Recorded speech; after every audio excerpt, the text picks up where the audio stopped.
voli sui jet non li ho fatti, non sono arrivato a farli. L'ultimo volo che l'ho fatto con il Mach 202 nel 43-44.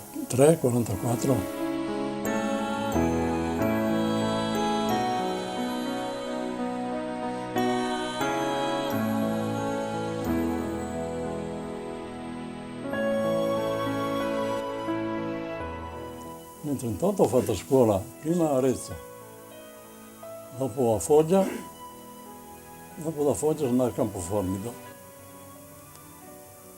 Da Campoformido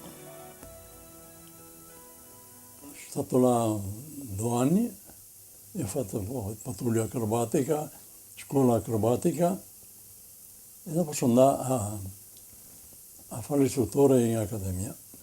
Ed era quello che si imparava a Campoformido a volare in una maniera un po' particolare, non singolo, ma in 2, 3, 4, 5, 6, 7. E dopo si è mandato a Albenga, al confine con la Francia, perché cominciava a essere un po' dei movimenti. E allora noi si doveva stare sul confine, adesso venivano aeroplani francesi o altro. E quando passava un aeroplano francese gli aveva una velocità doppia del nostro.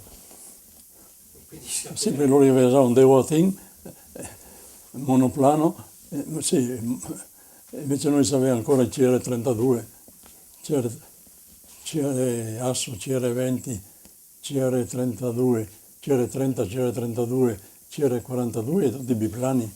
Dopo quando sono tornato dall'Albenga mi hanno mandato a fare l'istruttore dell'acrobazia in accademia, istruttore del volo in accademia. Dopo da là, quando c'era a fare acrobazia, mi facevano venire, allora sono avanti a fare l'acrobazia con gli allievi. E quando che lui insegna agli allievi in acrobazia, c'era già biposto l'aereo, sì? Sì, è bene, logico. E come c'era fatto? Biposto, doppi comandi, tutte quelle robe là? Era doppio comando, era l'allievo e il doppio comando era il comandante che era mio in quel momento lì, e l'allievo che doveva fare le manovre, mi doveva correggerlo se sbagliava. Se fa una manovra giusta la faceva un po' sbagliata, mi dovevo correggerlo in maniera che la facesse più giusta, secondo l'istruzione che avevi messo, insomma, ecco. Ho capito. Ma che c'era margini di errore o pochi margini? No, pochi margini. Pochi margini. Pochi margini perché inizialmente poteva anche sbagliare un allievo, ma dopo no, perché dopo anche l'allievo doveva imparare a stare vicino a un altro aeroplano. E allora a un certo momento non doveva sbagliare, perché sbagliando si voleva toccarsi. E non che c'era tutte le strumentazioni che c'erano No, adesso, c'era quindi tutto a vista, tanta buona volontà e basta. è tutto a occhio. A occhio. C'era il sedile col paracadute da alle spalle e in caso di necessità uno sapeva. Non era comfort, riscaldamento. Niente riscaldamento, si usava soltanto il berrettin di cuoio da coverso la testa, quelli che usavano i motociclisti una volta. Sì. Ma era freddo era? Dipende dall'altezza. Era più alti che se va. Più alto si va, più freddo fa. Più freddo feria. Allora si stia sui 500-800 metri, tanto per avere la visione e non soffrire la temperatura, insomma, ecco. E gli spostamenti che facevate voi, c'era tutti alla luce del sole, cioè tutti giornalieri Sì. o anche notturni? No, notturno no. Mai volo notturno, sempre giornaliero. Al buio perché diventava buio, perché c'era nebbia, perché c'era altro, si poteva fare qualche volo, ma proprio volo in buio no, perché non sapeva. Più lì era una scuola da fare dopo. E quella volta che doveva andare in Romania, che mi aveva detto anche prima, A Ungheria, in in Ungheria. cosa è successo? È successo che si è messo d'accordo Hitler e Mussolini. E allora è cambiato, invece di essere contro l'Austria, a favore dell'Austria. Si sono alleati E allora noi altri, e praticamente è andata dopo da là dovevo andare a finire? E poi là sono andato in Ungheria, no? Sono stato fermo a Udine. E dopo da Udine? Allora, a Udine ho fatto a scuola, imparavo a volare su quei aeroplani che venivano subito dopo. Sempre Dal CR 41, CR Asso, CR 20, sempre della caccia a Rosatelli.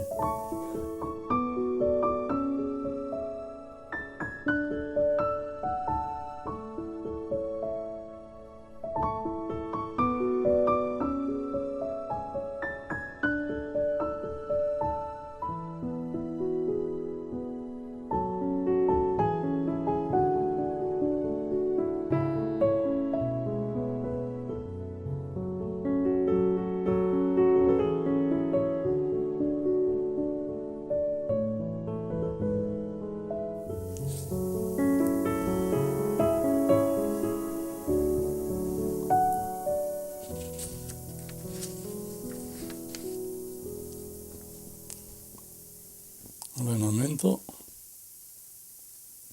acrobazia, coppia,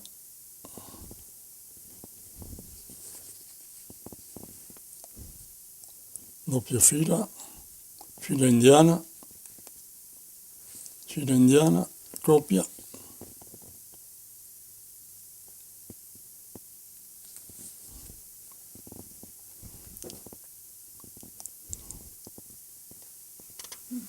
Boh, che stormo ieri, tanti anni fa. che stormo ieri, Primo stormo. primo stormo.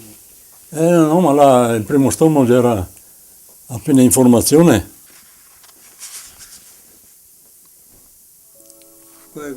Questo qua, eccoli qua, Crico e Guscio.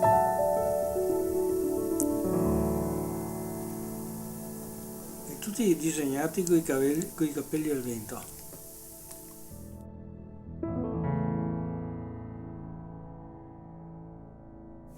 Io quando c'era a Aviano, a capo facevo il dottore di acrobazia.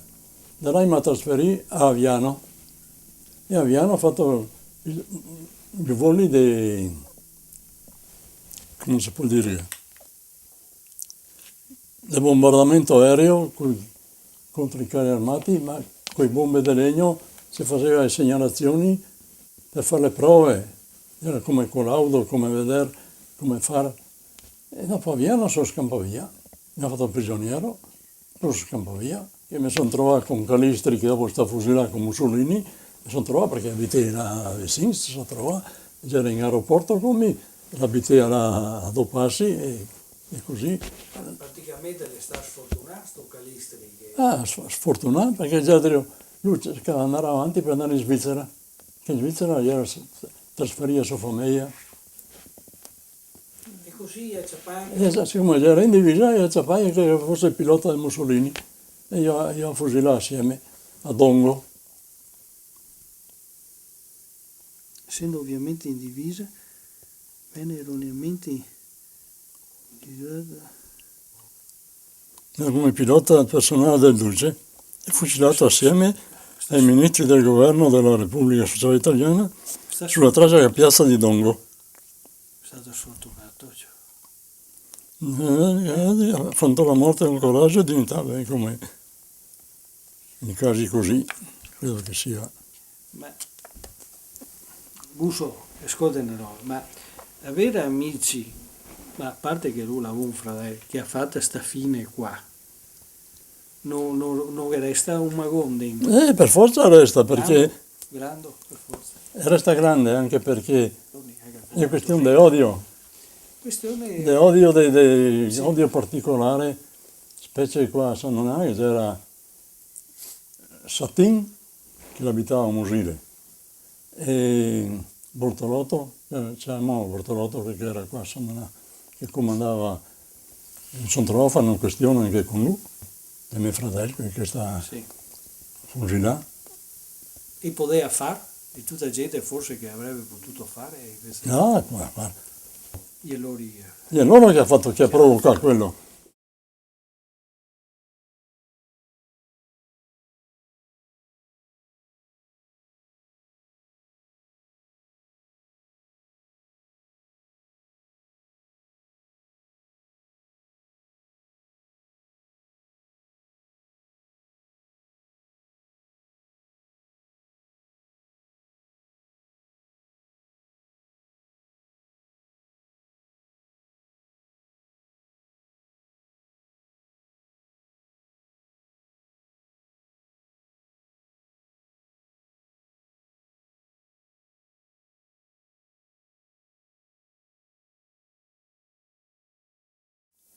E dopo a Vienna sono scampato via.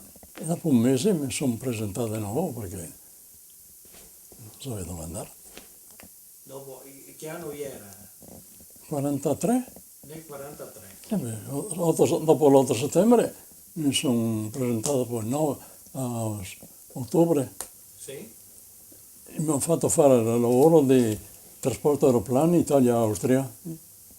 E noi in Austria si andava prima, subito dopo il confine qua che c'era un aeroporto, e da là poi si andava di qua, di là, a Monaco, a Friedrichshafen, a Vienna, a altri porti dove si doveva portare gli aeroplani.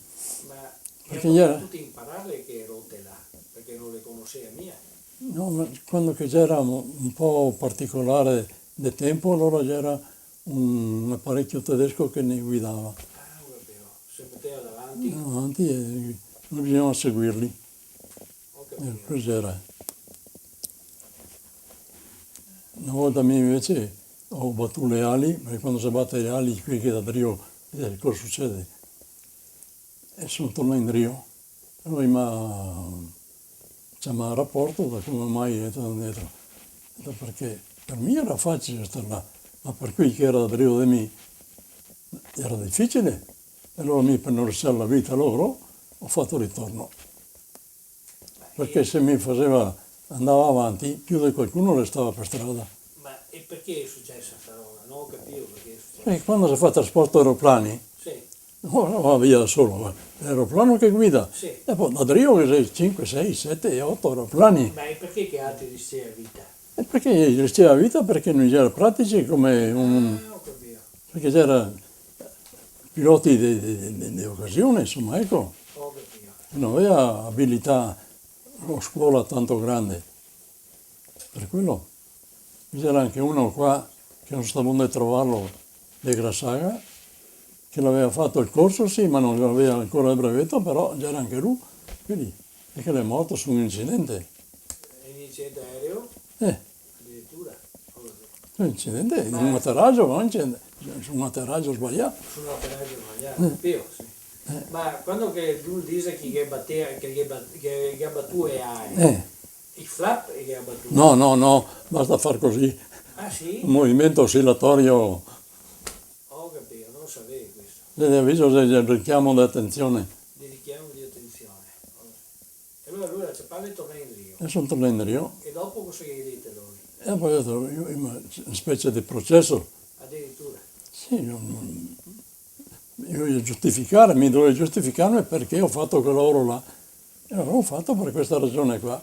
E l'ho detto, ha ragione, ha fatto bene, perché sapevi che gli altri non erano abbastanza abilitati, e allora mi sono assunto responsabilità e ha fatto bene.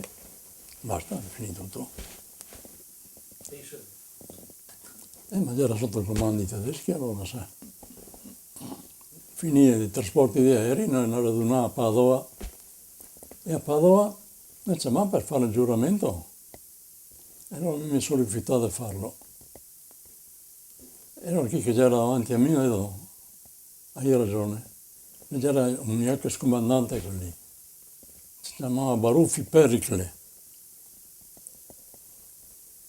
E allora ho detto, era lui, un altro tenente lì, un altro capitano che mi conosceva anche lui. Ho detto, fai bene a non fare il giuramento. Perché ho detto, io non posso giurare, e a fucilare mio fratello non potrò mai permettermi di giurare. E fai ragione, allora mi ha dato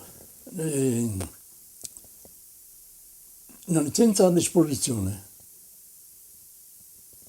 Ho detto, vai a casa in licenza a disposizione. E poi se ci sarà qualche richiamo ti faranno sapere. E da lì sono tornato a casa Ah, gli era già successo il fatto. e gli era successo così. Era già successo. Ma e che volta che l'ha trovato basso, che anni eri? No, c'era all'epoca ancora quando c'era in accademia, Ah, quando che c'eri in perché sapeva il compito, quando c'era un aeroplano da revisionare completamente, non io facevo in aeroporto, bisognava portarlo a Venegono, provincia di Varese. Sì. E allora da là si partiva con un aeroplano e si faceva il viaggio, appunto, da Capua a Centocelle, da Centocelle a Pisa, da Pisa a Venegono. Ecco perché mi sono trovato una volta vicino a Livorno, che c'era tanta nebbia, e c'era brutto tempo, un temporale, non si vedeva più niente. Ho visto che c'era un ippodromo, e cercai un posto per atterrare là. Alla fine dell'ippodromo che c'era la ferrovia. Ho detto, ma se la ferrovia arriva fino all'aeroporto di Pisa, perché ai confini con l'aeroporto c'erano i binari di ferrovia. E allora ho seguito la ferrovia e quando stava buio sono arrivato a Pisa e mi ha acceso i fari e ho atterrato a Pisa. Ecco là, e dopo là, quando mi ha accompagnato dentro in cosa, ho trovato Mario Basso, che era ancora vivo, qua. Sì, io ho visto il soffiore stamattina. E Aldo Turchetto, perché vendeva i cuori. Sì. E allora ci si trovasse insieme, abbiamo fatto fare una telefonata a casa per sicurezza, tanto per informazioni. E dopo, un giorno dopo, quando si accedeva il tempo, sono partito da Pisa e sono andato a Venegono. Ma quando che divisi, cioè che già era nebbia, lui la avuto fortuna di individuare la ferrovia. Ma Perché non c'era la ragione, è perché mi non aveva fatto una volta sola il volo da Capua a Venegono, aveva fatto altre volte, perciò sapeva già la strada quel che c'era. E che volta che ne racconta in Puglia? In Puglia Cosa è successo? niente è successo perché in quella zona lì era magnifico, era tutta una pianura enorme. A un certo momento era solo un nebbione che non finiva più e allora ho perso l'orientamento. Quando non perdo l'orientamento cosa farò? Trovo un posto per atterrare e mi atterrai sul tavoliere dei Puglie. E dove c'eri di andare che a volta? Niente, doveva fare un giro e tornare in Rio, ma quando che ho cominciato a venire in Rio, veniva un nebbione che non mi lasciava più vedere niente. E allora mi toccava fare un atterraggio di fortuna, insomma, ecco. Di fortuna. E quella che è andata bene. E dopo viene sta un altro critico. Critico, ma quelli vengono molto, molto dopo. Dopo. E allora sono partito con l'aeroplano, un CR-30, quando sono stato vicino al lago del Garda non funzionava più, invece di avere, non aveva più forza di tenermi in volo. E a un certo momento ho detto, qua bisogna che trovi un posto da atterrare. E allora ho cominciato a atterrare, mangiare degli alberi, ero girato, ho fatto ora fare una virata e mettermi in posizione, ed era un albero, ho detto aspetta che l'albero ciappa giusto sull'ala e non posso risciare tutto più le gambe. Pensavo in quel momento lì. Invece quando sono andato addosso all'aeroplano, all'albero, ho fracassato tutto l'albero. L'aeroplano l'ho capotato e mi sono venuto fuori che mi toccava grattarmi il sedere perché la benzina mi aveva grattato, insomma, non bruciato, mi grattava la benzina perché come mettere benzina dà fastidio. E allora mi tocca grattarmi il culo. E allora sono venuto fuori da lì. E poi passa un furgone dell'aeronautica tedesca, mi porta a Verona. Era Rivoltella del Garda dove l'incidente lì. Mi porta a Verona aveva delle conoscenze particolari. E poi mi chiama a fare il processo. Perché pensava che l'incidente fosse stato causato tanti quando i piloti fanno puntate per farsi vedere più bravi che altri. La ragione non era quella, ma bisogna giustificarla. Allora io smontai l'aeroplano e dentro del serbatoio trova un tubo di gomma che con benzina pian piano si sgranava e quando andava nell'alimentazione del serbatoio all'alimentazione del motore non andava a regolare. Se era una posizione così andava a regolare. Quando faceva un'altra manovra ostruiva il coso, l'aeroplano non aveva più forza, faceva e dopo si fermava, poi tornava a partire. E allora mi ha detto fortunato perché se no mi davano una punizione.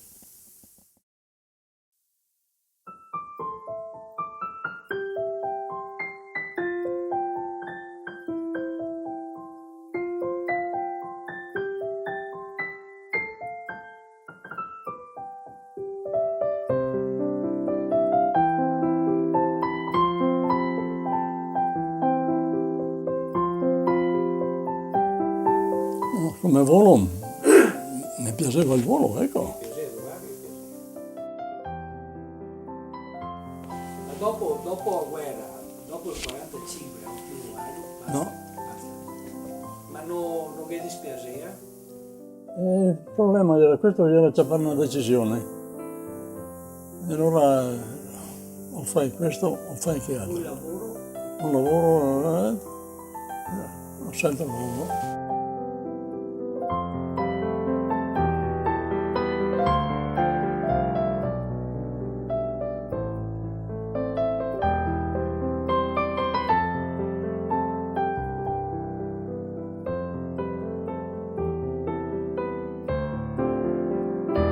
Però mi aveva già maturato la pensione,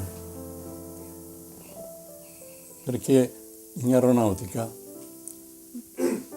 chi il servizio normale ogni anno fa un anno, chi fa il pilota ogni anno vale 1 anno e mezzo, chi fa l'istruttore vale più ancora.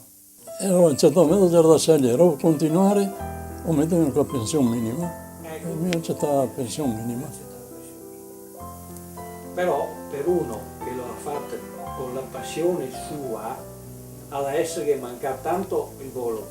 Mancava perché ogni volta che, adesso non più, ma prima andava sempre in tutti i piccoli aeroporti qua a guardare, a curiosare. Perché quando che uno fa robe con amore così, è logico che manca.